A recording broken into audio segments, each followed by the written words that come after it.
Guys, Caitlin here again. This is my third blog. I know it has been a few weeks since I have done it. I did say at the end of my last blog that I was gonna try to do it once a week, but now I do have a plan in motion to do it, and that is I have written it in my phone to do it every Sunday. I forget otherwise, or I get too distracted with life. And then, it comes to the end of the night and I'd rather go to bed than do a blog. So it is Sunday, and I'm going to incorporate a little bit of this now into the rest of my blogs. I was perusing on Instagram the other day, and I was on somebody's Instagram, and they were talking about self-care Sundays, and it's a hashtag, and it's kind of like a little thing that's sweeping around the world right now. I'll get into that a little bit later, but that's one of the reasons why I'm going to be doing it on Sundays now, just to kind of like check in with yourself. And, it's always very important to take time for yourself as well. Also, at the end of my last blog, I did say that I was going to talk about what it is like to be in recovery. And I'm actually kind of not glad, but it is kind of fitting that I haven't done a blog in a while, because of the fact that a lot of things have happened to me in the last month that made it a little difficult, made me feel a little like I was teetering on the edge a bit, but still able to maintain. But still, I would have definitely some crazy OCD moments and almost impulse moments, but I didn't actually get given to any of those. So that is what I'll talk about a little bit about what it is like to be in recovery, and what you struggle with on a daily basis. So what has gone on with me in the last few weeks. The last blog that I have done, I had my toe surgery, so I was off for 5 days that I wasn't expecting, and then I came back from that, and then I couldn't do any exercises for 2 weeks while it healed. I could do some upper body stuff, but it wasn't I couldn't really walk very fast to get to the gym. As well, my schedule just got really messed up. We were closed, the place where I work, we were closed for 12 days getting renovations done. And then as soon as we opened, I was gone again, because I already had previous plans made to go down and see one of my best friends. We were supposed to go see Amy Schumer, but then that was canceled. And then I got super sick while I was down in Coburg, and I was I couldn't even take the bus back. That's how sick I was. I did not trust myself being only around one bathroom. Yep, I just said that on YouTube. I'm not surprised though. So just a lot of things happened. Cash flow wasn't coming in, cash flow was going out, but not as much was coming in. Thank goodness for banked hours as well. And so my schedule got totally out of whack. It was hard to get back. Some days were really terrible for me to try to get out of bed, but I did force myself. And then it was a bit of a struggle to get back into my exercise regime, but now I am back fully fledged into it. I did a crazy chest day today. It was wonderful. So, what it is like to be in recovery, actually, on one end, you want to be 100% all the time. But that is not a reality. It's not a reality for people who don't even have mental illness.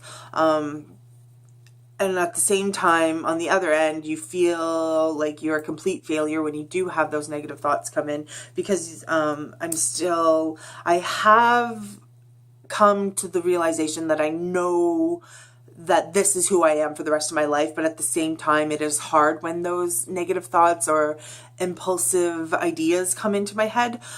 Case in point, last week I was at the dollar store with one of my friends, and literally I just needed a couple unscented candles just when the power goes out, because it goes out a lot around here, and I realized I only had scented candles. So I was just like, okay, yeah, and I probably spent 7 minutes in the candle aisle, and it's not a very big aisle, and there's only about 20 choices of candles, picking up one up, looking at it, smelling it, scented, thinking I needed it, putting it in my basket, saying, no, I don't need it, putting it up, then seeing another scent, taking it, picking it up, putting it in my basket, all that, continuing on until I was just like, wait, Caitlin, you only needed 2 unscented ones for the power outage. You don't need any more else. You have a lot at home.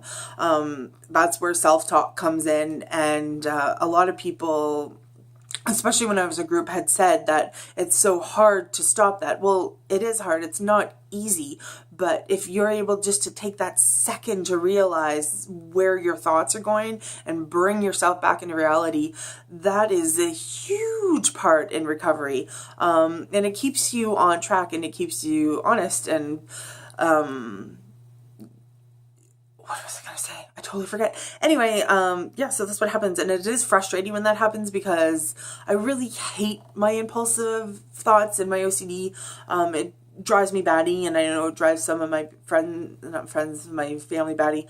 But it is what it is. Like, I can't change who I am. I'm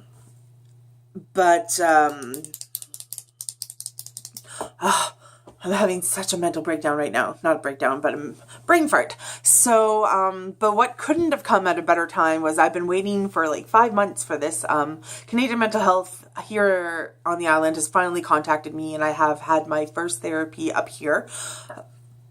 I had my counselor from TOPS check in on me every once in a while to make sure I was doing okay, and I really have been doing okay. Just the last month has been kind of hectic. And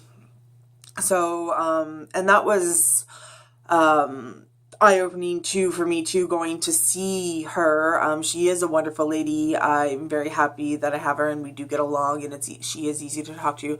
But I did have to go from the start of my story, from the age of 8 to now, and it does bring up a lot of emotions.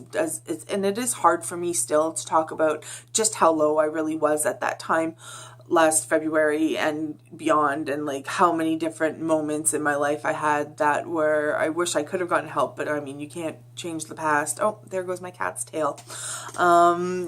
It's just, and it is eye-opening for me, because it makes me realize that, yeah, I am still in recovery mode, and one day I will be able to talk about this stuff without crying, and then move on from there. I have been working on my relationships with my family that has been strained. My brother and I do talk quite a bit, and that has been a great thing, and I get excited when I get to see him and his nephews and his wife and all that jazz. So, I'm going to leave that at that for that part of the blog, and just go a little bit into detail about what I'm going to be doing for the next little while. Self-care Sundays. Self-care Sundays is kind of cool. I'm actually glad I stumbled upon that. I talked about, I think previously in one of my blogs, about the importance of taking time for yourself. And that's what Self-Care Sunday is all about. It's not about making sure you shower, well, which is important that you shower and all that stuff, and staying hygienically clean and all that sort of stuff. But it's not only about the physical aspect, like working out. Yes, today I did worked out, and I actually had a really long conversation with a friend, and so that's part of my self-care. But it's also taking time to yourself, even if it's just finding a quiet spot and reflecting on your last week and where your thoughts have been and where you're at in your life and what your goals are for the next week. Also focusing on your spirituality. For me, I am a Christian. I do read the Bible, and I watch church. I am not able to watch it on the Sundays, but I do watch it within the next few days afterwards, and that is very important to me. So on Sundays, I usually just read the Bible. So what I'm going to be doing now, incorporating into the blog, is the self-care Sundays, and talk about what I've done, and maybe get the conversation a little bit of what you have done for your self-care on Sunday. And the more ideas that are out there, the easier it is for you to find something to do, because sometimes it's just like, what am I going to do today? I'm kind of bored. Like, sometimes I do get bored of listening to the meditation, so I do find different ones and what ones work for you and what ones don't. I just want to point out and shout out to my mother for being awesome, because she came this weekend and decorated my apartment with the cutest little apartment sized tree that we got from Costco. She did a phenomenal job, and you're hired for every Christmas that you want to decorate for me. So yeah, I'm going to end it here, and stay tuned for next Sunday. I promise, it is written in my phone. I will be doing it. Self-care Sundays will be a thing. I'm gonna hashtag the crap out of it, and it's gonna be awesome. So thanks for tuning in. I managed to almost keep it under 10 minutes. that's pretty good for me. I am a chatty Cathy.